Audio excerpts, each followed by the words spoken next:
예수님께서 공생애를 활동하기 시작하시면서 첫 외침은 때가 찼고 하나님 나라가 가까이 왔으니 회개하고 복음을 믿으라. 이 말씀 제가 반복해서 말씀드렸습니다. 그래서 때가 찼다. 이 말은 이제 하나님 나라가 매우 가까이 왔다라는 그 말과 동일한 의미입니다.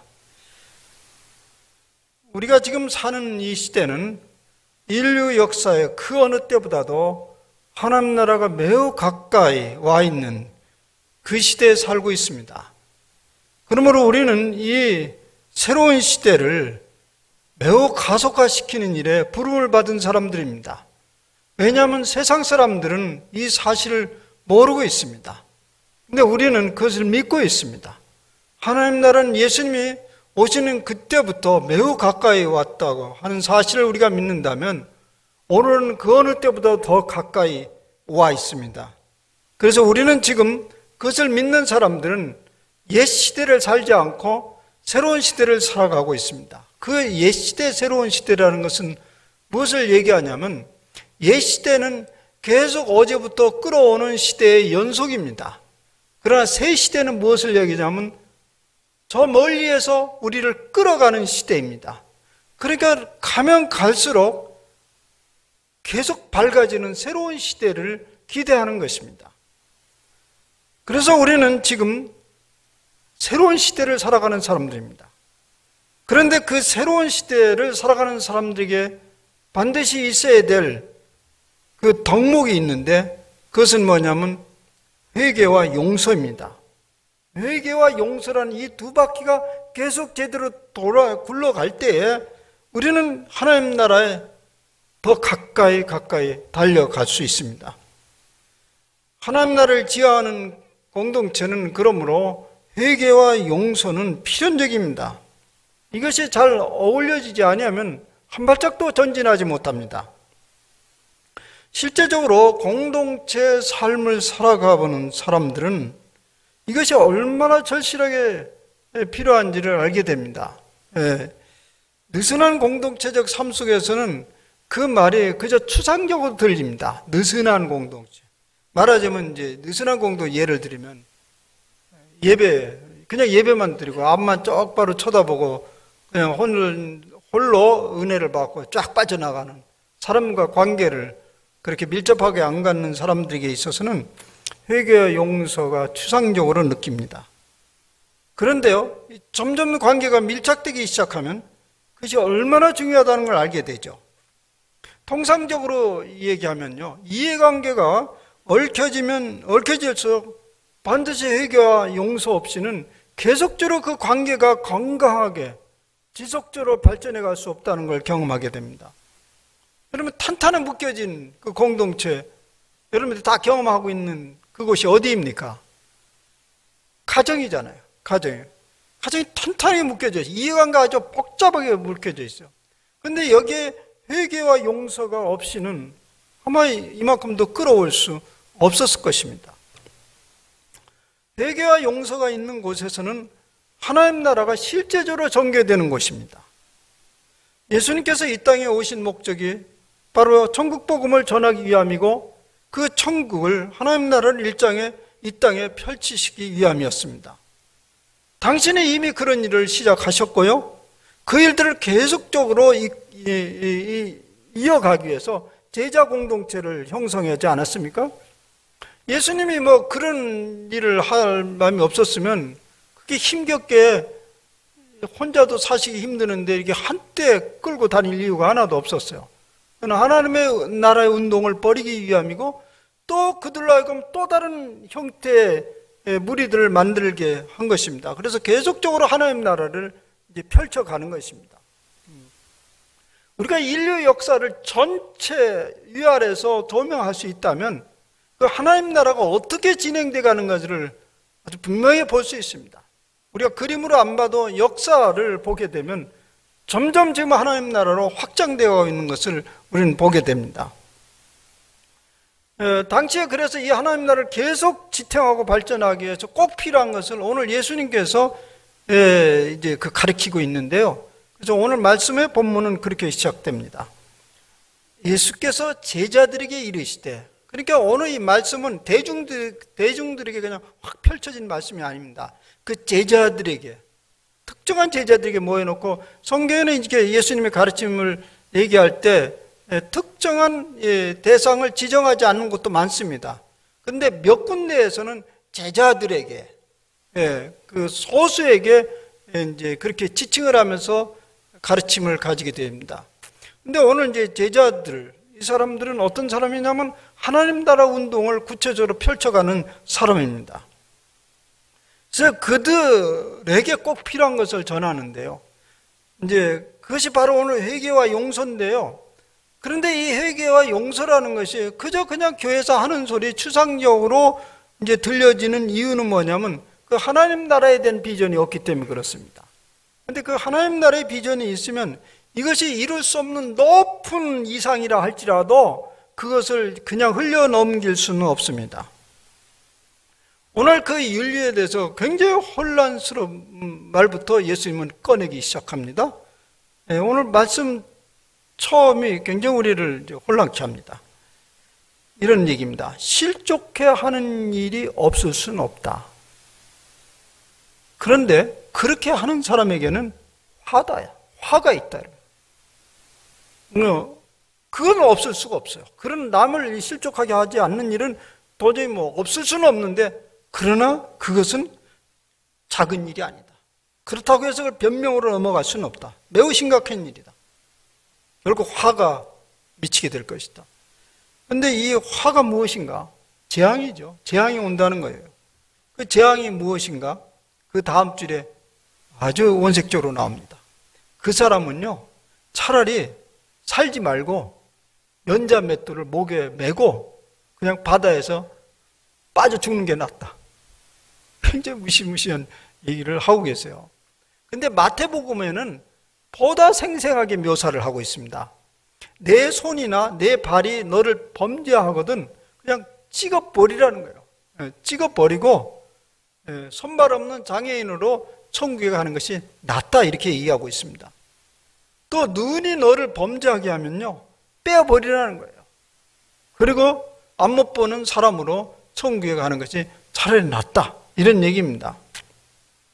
만약 우리가 이 말씀을 액면 그대로 받아들였다면 아마 여기 상당수는 지금 손발이 없이 앉아 계셨을 것입니다.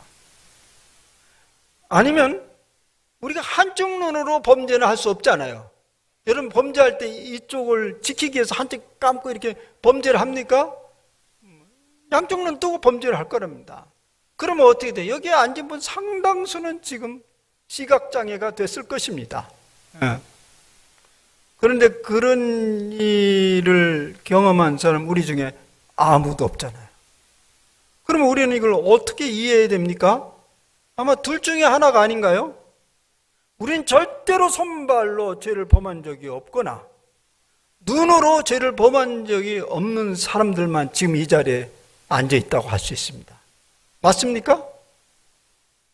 아니면 아예 멀쩡한 모습을 가지고 지옥에 가기로 작정한 사람인가요? 어떤 것입니까? 이 복음의 말씀은 그냥 예수님이 농담으로 한 얘기가 아니잖아요. 지금 제자들에게 진지하게 들으라는 얘기예요. 우리는 이것을 어떻게든지 수용을 해야 돼요. 그래서 이제 오늘 말씀을 한번 이제 펼쳐 가보려고 합니다. 말씀은요, 살려고 하는 것이죠. 그냥 그런 말씀이 성경에 있는가 보다, 그걸 알려고 배우는 건 아니에요. 자, 오늘 말씀을 이제 뜯어보면 이렇습니다. 본문은 1절부터 6절까지 지금 선택을 했는데, 이 1절이 연속성으로 이해할 수도 있고 잘라서 이해할 수도 있습니다. 1절, 2절, 3절, 4절, 5절, 6절, 1, 2절, 2, 3, 4절, 5, 6절, 이것은 각각 금원이라고 할 수 있습니다. 이 말을 하나씩 잘라내도 뜻이 무엇인지 완벽하게 전해집니다. 1, 2절은 다른 사람을 실족하게 하면 화가 미친다. 이게 1, 2절이에요. 3, 4절은 회개와 용서는 반복되어야 된다. 이게 3, 4절이고요. 5, 6절은 믿음으로 할 수 있다. 이게 5, 6절입니다. 믿음으로 무엇이든지 할 수 있다. 그런데 오늘 말씀은 이것을 쭉 연결시켜서 생각해 보고자 합니다. 그러면 각각의 의미가 더 분명해질 것이고 또 우리는 그러면 어떻게 살 것인가가 길이 보이게 될 것입니다. 본문의 말씀을 논리적으로 이해하려면 너무나 어처구니 없습니다. 말이 안 되는 것처럼 느낍니다. 그 말이 안 되고 어처구니 없으면 귀를 닫으면 되잖아요. 근데 귀를 닫을 형편도 못 됩니다. 이 어처구니 없는 말씀이 현실에서 그대로 벌어지고 있기 때문에 그렇습니다. 그러므로 우리가 무엇인가 해결 방안을 찾지 않으면 현실적으로 우리는 많은 고통을 겪을 수 있고요. 고통을 주기도 합니다. 스스로 그것을 모르면서 고통을 받습니다. 그리고 스스로 모르는 채 삶이 점점 더 피폐해집니다. 그래서 오늘 이제 구체적으로 좀 이걸 어떻게 해결해 보일까 이런 마음으로 한번 달라붙어 봅시다.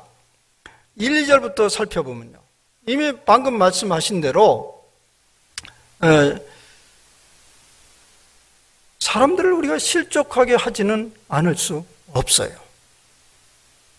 그런데 그렇게 하는 사람에게는 화가 있어요.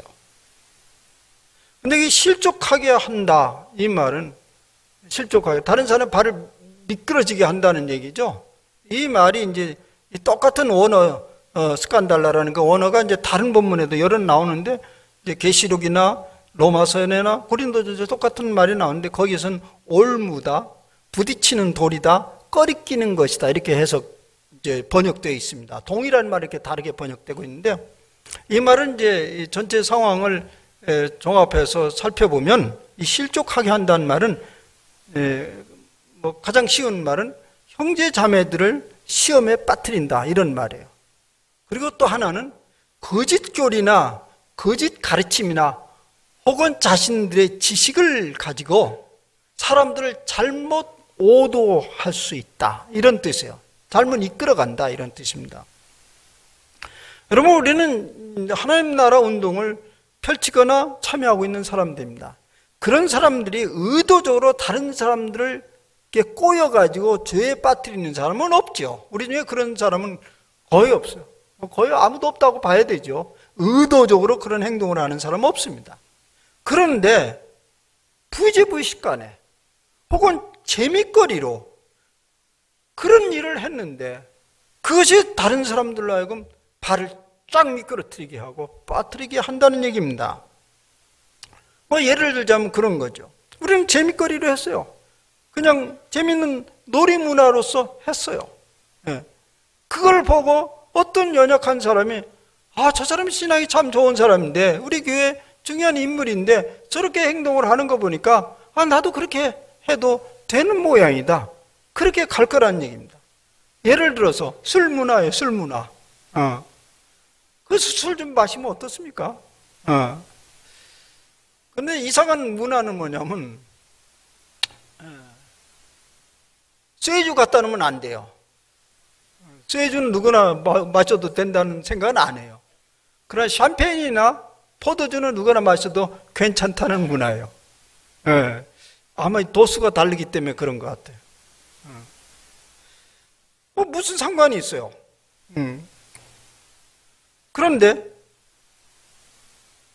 가까스로 거기에서 벗어난 사람이 그걸 보니 내가 쓸데없는 노력을 했더구만.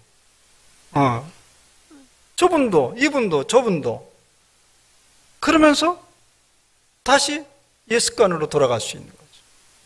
뭐 비근한 예는 이게 이제 실족하게 하는 얘기죠.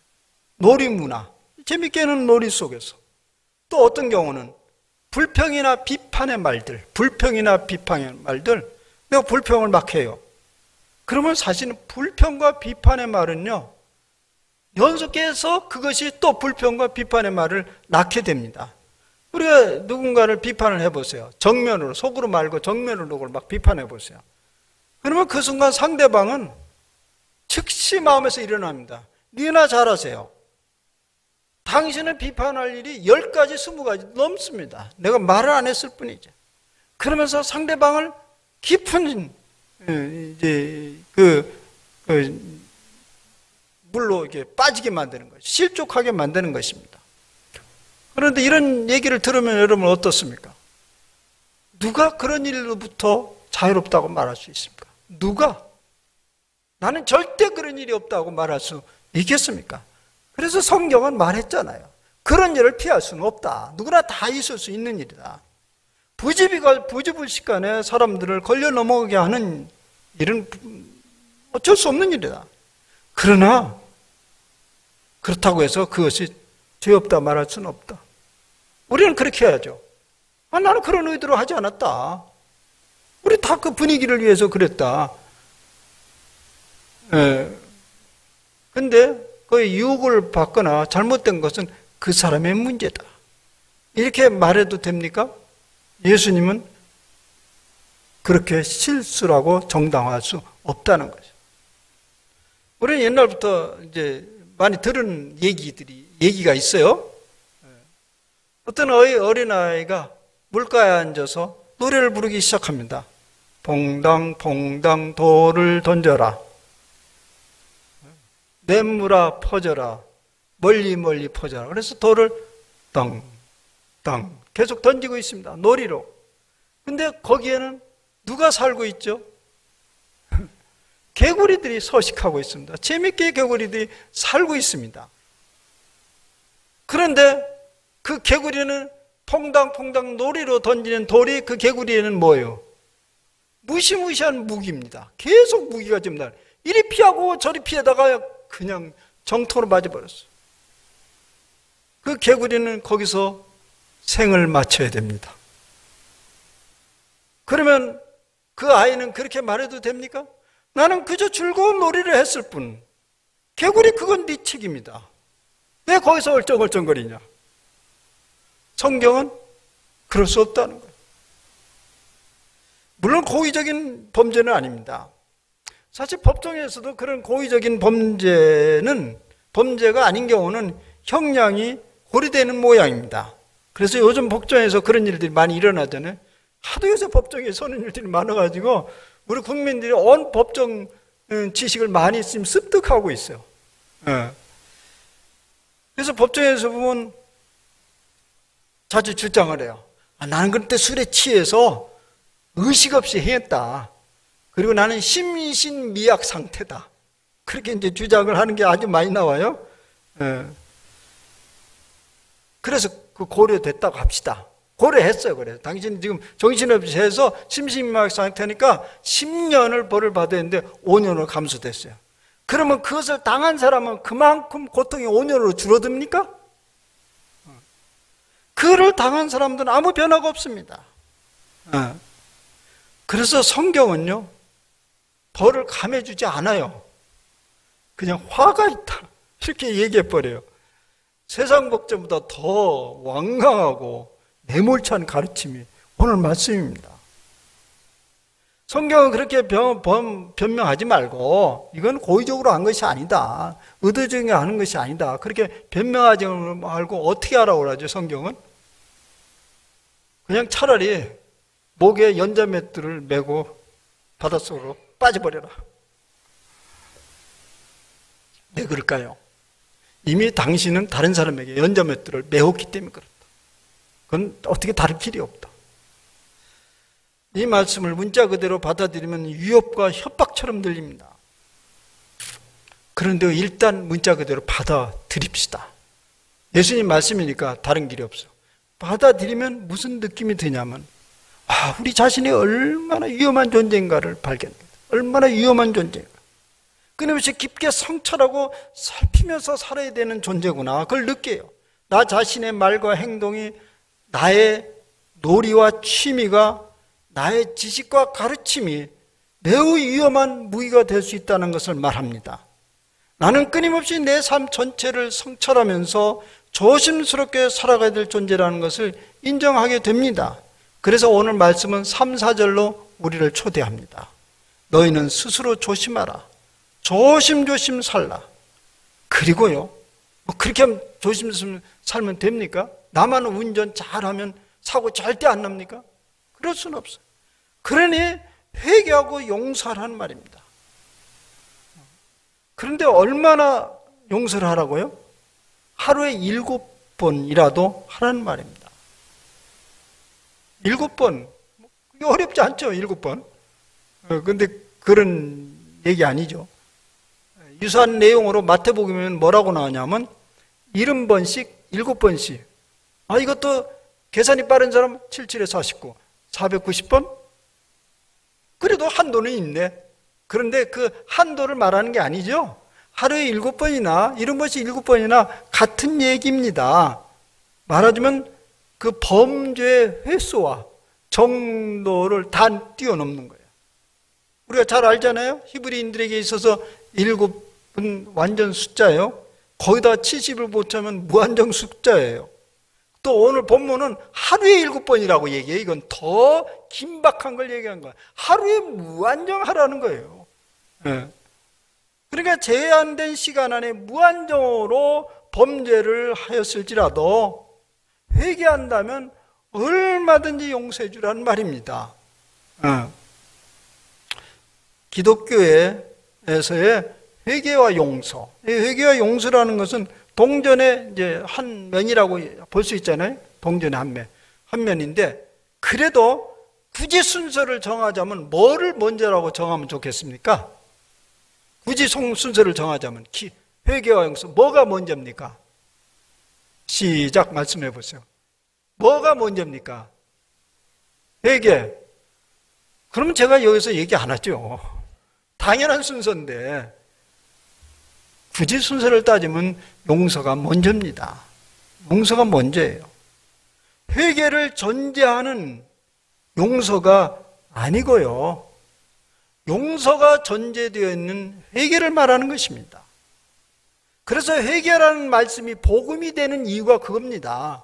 사실 예수님의 복음은 회개라는 것이었습니다. 근데 회개가 윤리적 차원의 명령이 아니고 복음입니다. 왜냐하면 이미 용서가 전제되어 있기 때문에 그렇습니다. 그 용서를 진심으로 믿는 사람들은 회개할 것이고, 그 회개하는 사람들은 진심으로 용서를 믿게 됩니다. 그곳에서 우리는 하나님 나라가 매우 가까이 오고 있는 것을 알게 됩니다. 하나님 나라는 용서가 전제되어 있는 것이고, 회개를 통해서 용서를 자기 것으로 만들어들이면서 거기에는 하나님 나라가 열려지기 시작한다는 얘기입니다. 사실 긴 인류의 역사를 돌이켜보면 아주 긴 세월 동안 우리 인간에게는 적자 생존의 법칙밖에 없었어요. 그런데 예수님이 오시면서 비로소 회개와 용서라는 것이 우리 삶에 매우 중요한 것으로 자리를 잡기 시작했습니다. 아니, 그게 일상의 스토리로 자리를 잡기 시작했습니다. 그래서 오늘날도 여기저기 곳곳에서 회개와 용서에 관한 감동적 스토리들이 많이 나타나지 않습니까? 옛날에는 있을 수 없었던 일이에요. 회개 용서가 어디 있어요? 힘 있는 사람이 정인데요. 근데 예수님을 통해서 그걸 끌고 왔습니다. 우리는 그것을 믿는 사람들입니다. 근데 그것을 지금 받지 않으면요, 우리는 원시 시대에 사는 거나 마찬가지죠. 그래서 우리는 새로운 시대에 살고 있다는 얘기입니다. 저는 이 말씀을 준비하면서 이런저런 생각을 해보았습니다. 왜 요즘 회개는 말라가는가? 내가 진심으로 잘못했어요. 용서해 주세요. 그렇게 눈물을 흘리는 일은 거의 볼 수 없는데, 오히려 그런 것은 굉장히 연약한 사람들의 마음이라고 생각하는데 왜 그렇게 됐지요? 오히려 다 그럴 수밖에 없다는 이유와 변명만 계속 발전됩니다. 그런 일이 일상처럼 굳어집니다. 그래서 생기는 건 변호사만 자꾸 늘어납니다. 자기가 변명을 하고도 모자라서 전문적으로 변명해 줄 사람을 돈 주고 채용해서 또 나가서 해달라는 거예요. 변호사가 다 그런 일만 하는 건 아닌데 용사 어떠세요? 여기 오셨어요. 근데 하여튼 보면 다 그 변호사. 왜 그럴까요? 이런 질문을 스스로 던져보세요. 여러분도 한번 생각해 보세요. 회개하는 사람이 없어서 용서가 없는 것인가요? 아니면 용서가 없어서 회개하는 사람이 없는가요? 뭡니까? 세상은 회개하는 자가 없기 때문에 용서가 없다고 말합니다. 그러나 사실은 용서가 없어서 회개가 없습니다. 다시 말하자면 용서를 믿지 못했기 때문에 회개를 하지 않습니다. 근데 세상에서도 이런 원리가 적용이 됩니다. 세상 사람도 어떻게 보면 알고 있어요. 용서가 없어서 회개가 없다는 걸 알고 있어서. 그래서 용서가 있는 곳에는 회개가 있어요. 부분적으로. 예를 들면 법정에서 그렇지 않습니까? 법정에서요, 자기 죄를 뉘우치고 적극 수사에 협조하면 형을 감량해주는 제도가 있더군요. 전에 몰랐어요. 요새 하도 많이 나와서 알았어요. 근데 이걸 아는 사람은 그것을 사용해요. 근데 모르는 사람은 끝까지 가보자고 가는 거죠. 그럼 또 이렇게 얘기합니다. 그런 것들은 그 용서를 그렇게 남발하면 도덕적 해이가 일어나지 않느냐, 이런 얘기를 하잖아요. 그렇지 않습니다. 그럼 이렇게 생각할 수 있어요? 용서가 없다고 해서 죄를 더 짓지 않는다고 말할 수 있어요? 그렇지는 않아요. 오래 용서가, 아니 끝없는 용서가 사람들을 변화시키는 힘이라는 것을 예수님이 보여주셨습니다. 아니 우리를 지으신 하나님이 그것을 믿었기에 예수님을 우리 가운데 보내셨습니다. 그래도 안 믿어지십니까? 물론 당시 제자들도 그래도 못 믿었어요. 그래서 5, 6절로 안내를 받습니다. 근데 제자들도 이걸 감당하기 어려워서, 그래서 믿음의 문제를 꺼냅니다. 믿음을 더해달라는 거예요. 지금 예수님께 믿음을 더해달라. 근데 제자들이 왜 이 시점에서 그런 부탁을 했을까요? 이 말을 제자들도 받아들이기가 어려웠어요. 실족하지 않을 수 없는데 그걸 하라고 말하면 그게 말이 되느냐 말입니다. 이걸 제자들이 받아들일 수 없었고요. 두 번째는 끊임없이 용서라는 것을 이해할 수 없어요. 베드로도 그런 질문을 했잖아요. 몇 번이나 용서해야 되냐. 그러니까 70번씩 7번 하라니까 베드로는 뒤에 아무 얘기 없어요. 입 싹 다물었어요. 말 같아야 듣지. 근데 오늘 제자들은 그것을 믿음의 부족 탓으로 받아들였어요. 이건 믿음의 문제다. 그래서 믿음을 더해달라고 합니다. 자신들이 가지고 있는 그 믿음 가지고는 안 되니까 믿음을 더해달라고. 그러면 그 믿음을 더 커지면 예수님 말씀을 실행할 수 있기 때문에 그렇죠. 그런데 예수님은 이 말에 대해서 어떻게 반응하신지 아십니까? 이렇게 반응했어요. 너희에게 겨자씨 한 알만 난 믿음이 있더라면. 이게 무슨 말입니까? 믿음을 더해달라고, 이렇게 크게 달라고 하는데 겨자씨만한 그 믿음만 있더라면. 근데 우리가 아는 건 이 겨자씨라는 말은 가장 작은 것의 상징적인 씨잖아요. 그래서 작은 얘기를 할 때 겨자씨라는 말을 많이 사용하는데요. 그렇다면 그 제자들이 겨자씨만한 믿음도 없었다는 말입니까? 이해할 수 없어요. 그러고 어떻게 예수님을 쫓냐고요. 근데 여기에 이 겨자씨, 이것은 작다라는 것을 강조하고자 하는 것이 아닙니다. 크나 작으나 거기에는 뭐가 있어요? 씨가 크나 작으나 거기에는 뭐가 있어요? 생명이 있잖아요. 생명이 있어요. 믿음 안에 도살해 있는 생명을 강조하고자 하는 것입니다. 그래서 예수님은 이렇게 말씀을 전개합니다. 너에게 겨자씨만한 알만한 믿음이 있었더라면 이 뽕나무들어 뿌리가 뽑혀 바다에 심겨리라 하였을 것이요. 그러면 그것이 순종하였으리라. 세상에 이런 과정이 어디 있어요? 그래도 마태복음의 본문은 그래도 나아요. 마태복음은 뭐냐면 너희들이 겨자씨만한 믿음만 있으면 이 산을 옮겨서 저 산으로 옮겨리라. 그게 차라리 나아요. 그런데 뽕나무를 저 바다에다가 심기라 하면 심겨진다는 얘기예요. 엄청난 과정이죠. 나는 그런 과정법이 중국에서만 있는 줄 알았더니 이스라엘에서 예수님에게서 있었어요. 말이 안 되는 거예요. 이거 말이 안 된다고 덮을 사람 아무도 없죠. 말씀하시고자 하는 의도가 그것이죠. 믿음의 역사. 그것이 크든 작든 생명의 역사를 믿는 그 믿음의 행위는 엄청난 열매를 맺는다는 것을 얘기하는 것입니다. 네. 그래서 여기는 믿음을 더해 주세요. 이 말은요, 그저 용법이 그런 것이죠. 이건 양을 말하는 것이 아니라 질을 말하는 것이에요. 양을 말하는 게 질을 말하는 것인데, 즉 얼마나 믿느냐가 아니고요, 무엇을 믿느냐가 중요한 거예요. 얼마나 믿느냐 얘기를 하는 거 아니라 무엇을. 신념은 얼마를 얘기하는 거예요. 신념, 내가 분명히 믿습니다. 얘기하자면 믿음은 그게 많고 적음의 문제 아니에요. 네. 무엇을 믿느냐 이거죠. 사실 사람들은 예수를 열심히 믿고 기도 열심히 하면 개인적인 안위는 어느 정도 찾아온다고 믿습니다. 병도 난다고 믿습니다. 집안도 평화롭게 될 수 있다고 어느 정도는 믿습니다. 그런데요, 생명의 역사는 잘 안 믿어요. 하나님 나라가 누룩처럼 퍼져나간다는 것은 잘 안 믿는 거예요. 그 생명의 역사가 믿음의 핵심인데 그걸 두고 예수님 말하는 거예요. 그게 당신이 겨자씨가 되거라. 말하자면 씨가 되는 믿음이 되면 못할 일이 없다. 그런 얘기입니다. 이 죄악이 공동체에 미치는 것은 매우 위험한 요소이고 하나님의 나라를 훼손시키는데 결정적입니다. 그럼에도 불구하고 그것을 능가할 것이 있다는 얘기입니다. 그것이 용서라는 것이죠.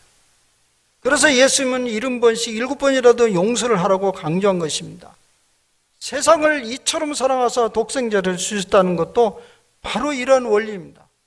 아비로부터 엄청난 용서를 받은 자식은 그 다른 형제들을 용서할 수 있습니다.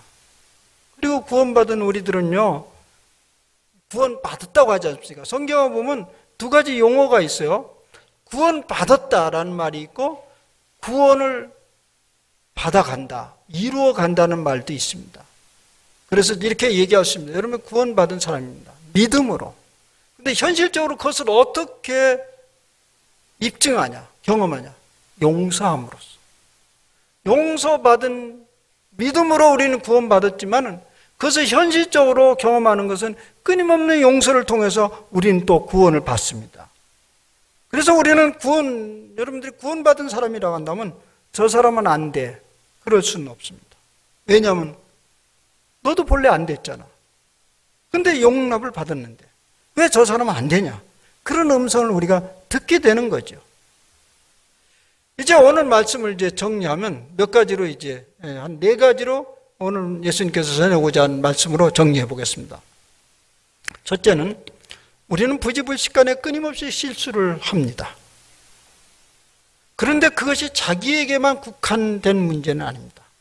다른 사람들을 걸려 넘어지게 한다는 것을 우리는 믿어야 됩니다. 누구도 자기 자신을 과신할 수 없습니다. 둘째, 우리 주위에 우리 때문에 넘어질 수밖에 없는 연약한 사람들이 부지기 있습니다. 오늘 말씀은 작은 자가 실족함이라고. 작은 자는 부지기 있어요. 믿음이 여리고 어린아이 같은 사람 주변에 부지기 있어요. 그 사람의 학벌이 높으나 낮으나 나이가 많으나 적으나 아무 상관없어요. 이런 사람들이 도처에 널려 있다는 걸 우리는 기억해야 됩니다. 셋째, 회개와 용서는 끊임없이 반복되는 사건이다. 용서 없이 회개는 엄두도 못 냅니다. 그러므로 우리가 이 믿음의 공동체라고 한다면, 하나님 나라를 지향하는 공동체라고 한다면 분위기 자체가 용서로 가득 차야 됩니다.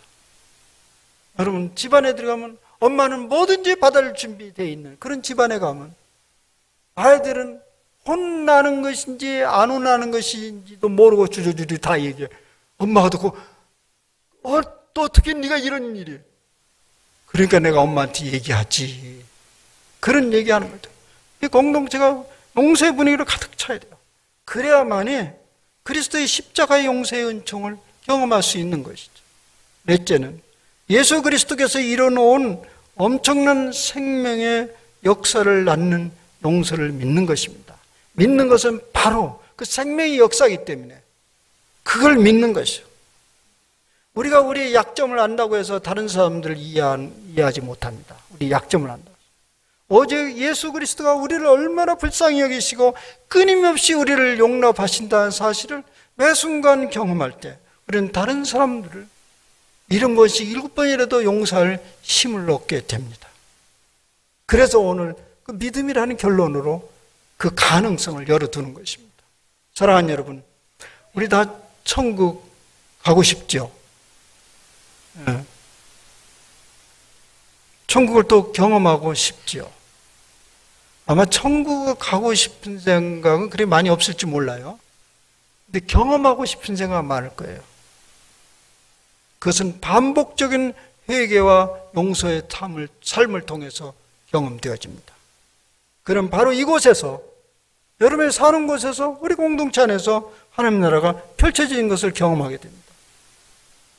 이제 이런 얘기들은 우리가 이제 모세골이라는 거기서 몇 사람들이 계속 살아가는데 거기에서 용서 회개가 없이는 이건 거의 불가능해요. 그렇지 않으면 냉랭하게 각자 네 밥 네가 먹고 내가 내 먹고 안 부딪히려고 할 거예요.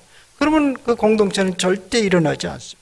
끊임없이 회개와 용서와 용납이 이루어질 때 그런 새로운 세계가 펼쳐지는 것입니다. 그게 바로 하나님 나라입니다. 이러한 일들이 여러분들의 일상에 살면서 계속 반복되어지기를 바랍니다. 그래서 여러분 속에 계속 하나님 나라의 열망을 키워 가시는 것이 바로 믿음의 삶입니다. 기도합시다.